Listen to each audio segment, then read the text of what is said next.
구속의 경륜, 오늘은 40번째 시간인데요. 오늘 연구할 주제도 14만 4천인에 관련된 그런 질문들을 가지고 말씀을 나눠보도록 하겠습니다. 14만 4천인들은 야곱의 환난을 통과해야 하는데 주권자들이 어떻게 야곱의 환난을 경험하게 됩니까? 라는 질문입니다. 우선 이 말씀들을 어디서 이분들이 이 말씀을 이제 인용해서 이런 의문을 제시하냐면, 우리가 예레미야 30장 7절에 보시면 슬프다 그날이여 비할 데 없이 크니 이는 야곱의 환난의 때가 되미로다마는 그가 이에서 구하여 냄을 얻으리로다 라는 말씀에서 이 야곱의 환난 때 이 14만 4천인들은 반드시 구원을 받게 되는 그런 말씀이고, 그리고 각시대의 대쟁투 649페이지에 보시면 그들은 개국 이래로 그때까지 없던 환난의 시기를 지내고 야곱의 환난을 견디어 하나님의 심판과 형벌이 마지막으로 내릴 때 중보자 없이 선 자들이다 라고 말씀하고 계십니다. 이 그들은 14만 4천인들입니다. 14만 4천인들은 야곱의 환난을 지내야 하고, 그리고 야곱의 환난을 견디어 마지막 하나님의 심판과 형벌이 내릴 때 중보자 없이 선 자들이라는 설명을 하고 계십니다. 그래서 이 14만 4천인들은 살아서 이것을 이 야곱의 환난을 통과하는 이런 사람들이 생각을 하게 되는데, 이것은 추측이지 전혀 말씀에 근거한 것이 아닙니다. 그러면 우선 왜 이 주권자들도 야곱의 환난을 경험하게 되는가, 이 말씀을 한번 풀어보도록 하겠습니다. 우리가 우선 이 특별부활이라는 사건을 우리가 기억할 것입니다. 다니엘서 12장 2절과 그리고 각시대의 대쟁투 637페이지의 말씀을 우리가 상기해 보자면, 살아계신 하나님의 인을 받고 죽은 자들은 특별부활에 일어나서 짧은 기간이지만 야곱의 환난을 통과하게 됩니다. 일곱째 재앙의 때에 이 14만 4천인들은 모두 죽음의 위기 일발의 순간을 당하게 되지만 하나님께서 개입하심으로 죽음을 맛보지 않고 구원을 얻게 됩니다. 하나님께서는 그들을 구원하시기 위해서 하늘에서 요한계시록 16장 17절이라는 말씀, 되었다라는 음성을 발하십니다. 그 음성에 의해서 이 땅에는 큰 지진과 한 덩어리가 100건쯤 되는 큰 우박이 쏟아져서 파괴하는 일을 하게 되는데요. 이때에 셋째 천사의 기별을 믿고 죽은 자들이 특별부활하게 되는데, 이 말씀을 자세하게 적은 그 말씀은 각시대의 대쟁투 637페이지에 너무나 자세히 묘사되고 있습니다. 제가 너무나 많이 읽어드린 말씀이라서 다시 읽지는 않겠습니다. 이때의 상황은 이 특별부활 때 일어났을 때의 상황입니다. 이 상황은 7가지 모든 재앙이 누적되어 있는 상황이고 7째 재앙의 초기가 됩니다. 이런 상황에서 특별부활에 일어난 14만 4천인들은 예수님이 재림하실 때까지 짧은 기간이지만 재앙들을 모두 목도하며 야곱의 환난을 통과하는 경험을 하게 될 것입니다. 그리고 특별부활에서 재림의 날까지는 상당한 시간이 있습니다. 이 특별부활하고서 바로 예수님께서 재림하시는 것이 아닙니다. 특별부활하고서 이제 아버지 하나님께서 10계명을 이제 보여주시고 넷째 계명이 살아계신 하나님의 인이 됨을 선포를 하십니다. 보여주시고 그리고 예수님께서 오시는 날과 시간을 말씀하십니다. 그리고 나서 바로 재림하시는 것이 아니라 시간이 어느 정도 걸립니다. 왜냐하면 예수님의 재림의 날과 시간을 말씀한다는 것은 시간이 어느 정도 있다는 것을 의미하는 것입니다. 그리고 우리가 이 7재앙은 요한계시록 18장 8절 말씀처럼 하루 동안의 재앙이 이르리니 말씀처럼 7재앙의 기간은 1년입니다. 1년을 7재앙으로 환산해 본다면 한 재앙당 한 달 이상은 걸립니다. 그렇기 때문에 이 특별부활 때 일어난 셋째 천사의 기별을 믿고 잠들었던 그분들이 14만 4천들이 부활했을 때에는 정말 그 재앙들이 짧은 7째 재앙이 일어났지만 짧게 누적된 재앙을 경험하면서 통과하게 되는 것입니다. 그래서 이들은 요한계시록 14장 13절 말씀처럼 주 안에서 죽은 자들은 복이 있다라는 이 말씀을 응할 수 있는 것이겠죠. 정말 그 무시무시한 일요일 범령과 야곱의 환난을 짧게 경험했기 때문에 그런 약속을 받게 되는 것이겠죠. 그리고 또 이 어떤 질문을 또 많이 하시냐면 14만 4천인에 대한 문제에 관해서는 침묵을 지키라고 하지 않았는가?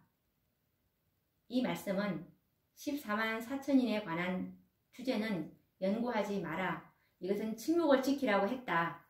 이런 말씀으로 이 14만 4천인에 관해서 연구를 하려고 하지 않습니다.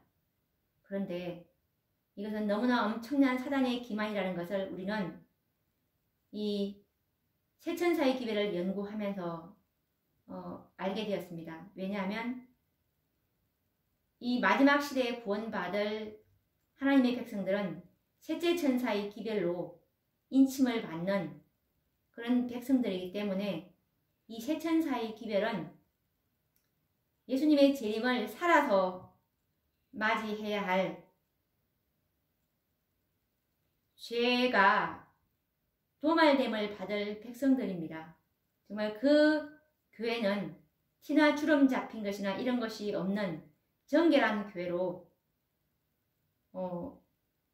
예수님께서 만들어 주셔서 죄와 상관없이 오시는 예수님을 맞이하기 위해서는 우리는 참으로 이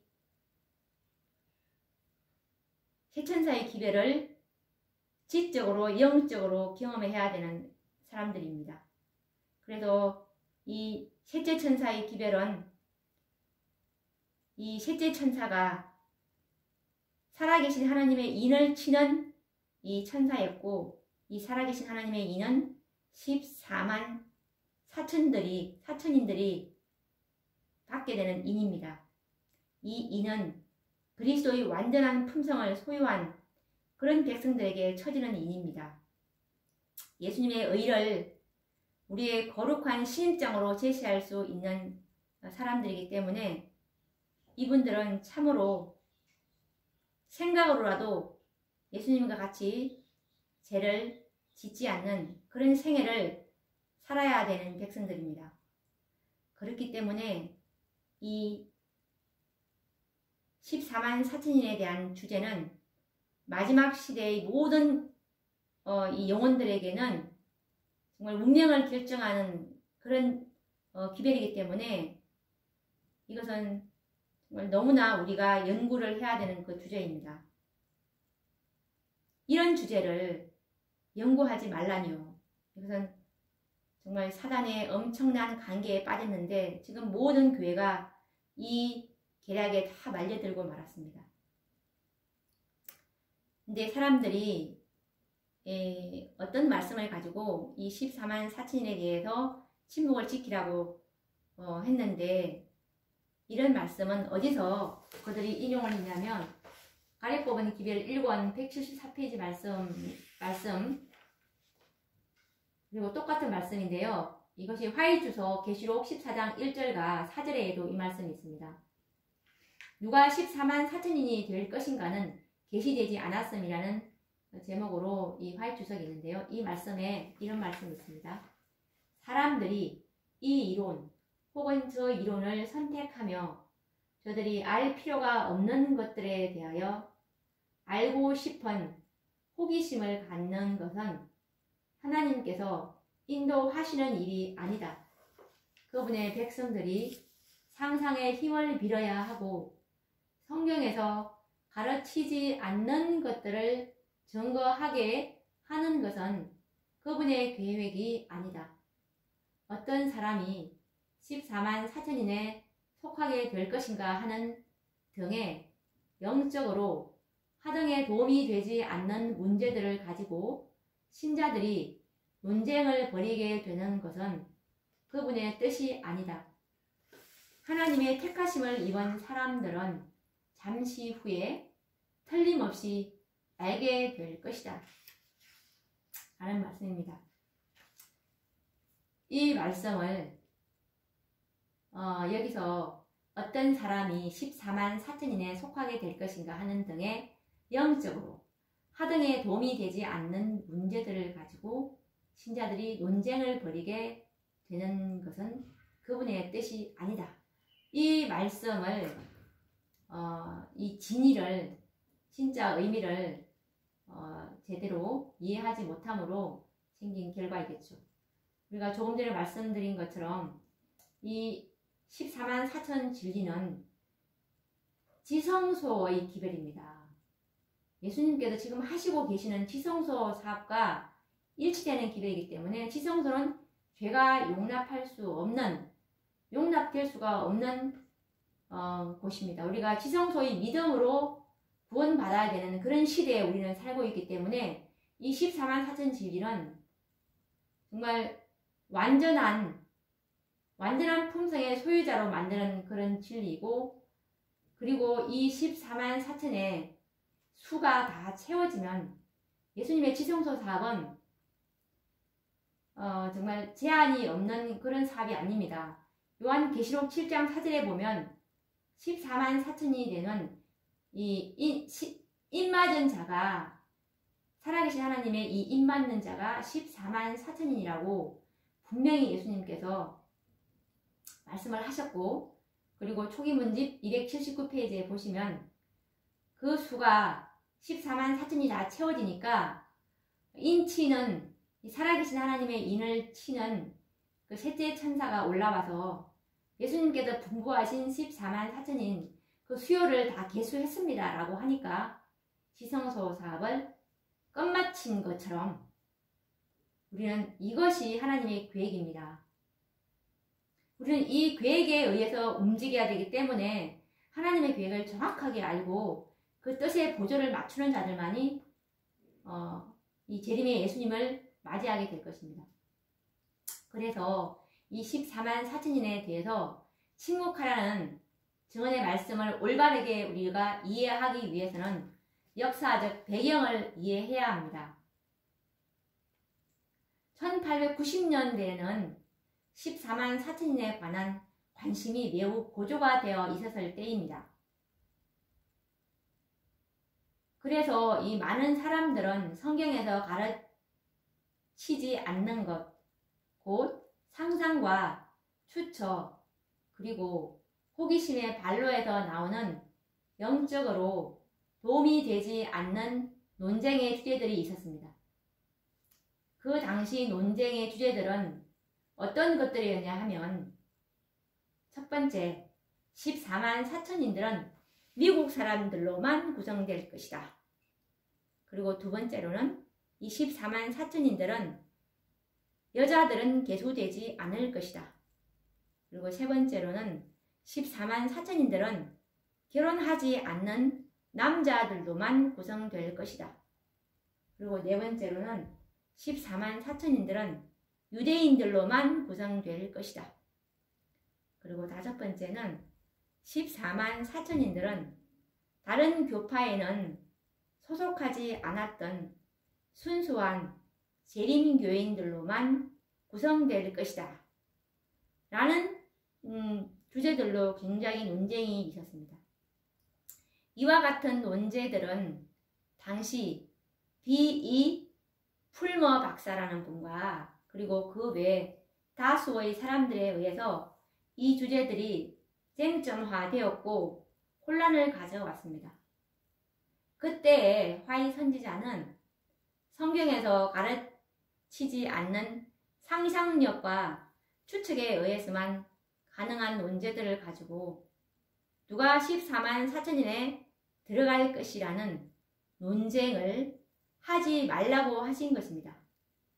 이런 역사적인 배경을 덮어두고 한 문맥만을 이용하는 것은 올바른 적용이 될 수가 없겠죠.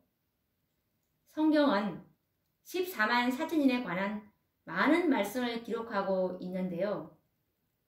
셋째 천사의 기별 자체가 14만 4천인에게 인을 치는 기별이고 화이 선지자의 첫 계시가 바로 이 14만 4천인에 관한 계시였습니다.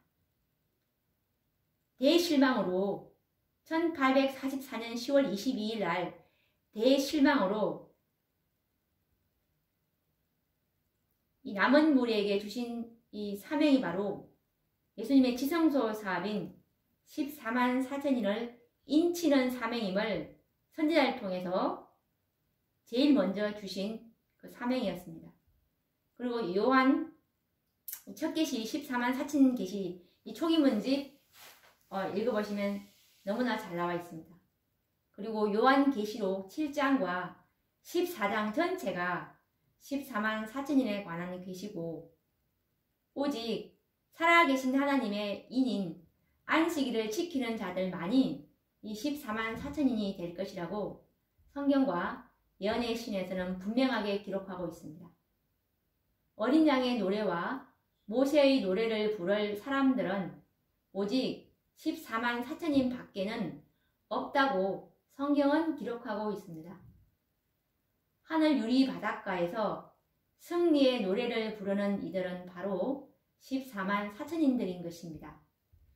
어떻게 이 무리에 들어가기를 소원하지 않을 것입니까?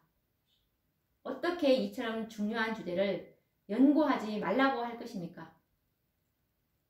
선악간의 대쟁투에서는 이 승리하는 무리에 참여하기를 원하신다면 반드시 이 14만 4천인에 관해서 연구하고 14만 4천인이 되도록 힘써 노력해야 할 것입니다.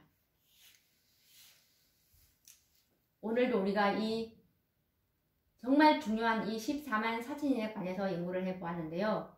또 다음 시간에도 마지막 시대의 백성들이 꼭 알아야 될 이 14만 4천인에 관련된 또 다른 질문들을 받아보도록 하겠습니다. 그러면 다음 시간에 뵙도록 하겠습니다. 감사합니다.